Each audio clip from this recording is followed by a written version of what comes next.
নামাজের চেয়েও, রোজার চেয়েও, দান খয়রাতের চেয়েও একটা বড় ইবাদত আছে। এটা কি আমি কি তোমাদের বলবো না? সাহাবারা তো অবাক, নামাজের চেয়েও বড় ইবাদত, রোজার চেয়েও বড়, দানের চেয়েও বড়। ক্বালু বালা ইয়া রাসূলুল্লাহ। সাহাবারা বললেন অবশ্যই হে নবী, হ্যাঁ আপনি বলেন সেটা কি? বিষ্ণু সাল্লাল্লাহু আলাইহি ওয়াসাল্লাম বললেন ইসলাহু যাতিল বাইন, বিবাদমান দুই গ্রুপকে মাঝখান দিয়ে যে মিলিয়ে দেয়া।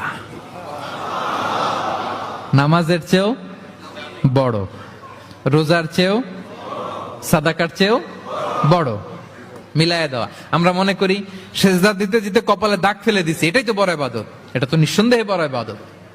আমরা মনে করি হজ করতে করতে শেষ করে ফেলতেছি, এটাই বড় ইবাদত। জিকির করতে করতে আমরা দিন রাত এক করে ফেলতেছি, এগুলো তো নিঃসন্দেহে ইবাদত। কিন্তু দুই ভাই বিবাদমান দুই গ্রুপের মধ্যে আপনি যদি মিলিয়ে দেন, এগুলো নফল রোজা, নফল দান, নফল সালাতের চেয়ে বেশি সওয়াবের কাজ। পড়েন সুবহানাল্লাহ।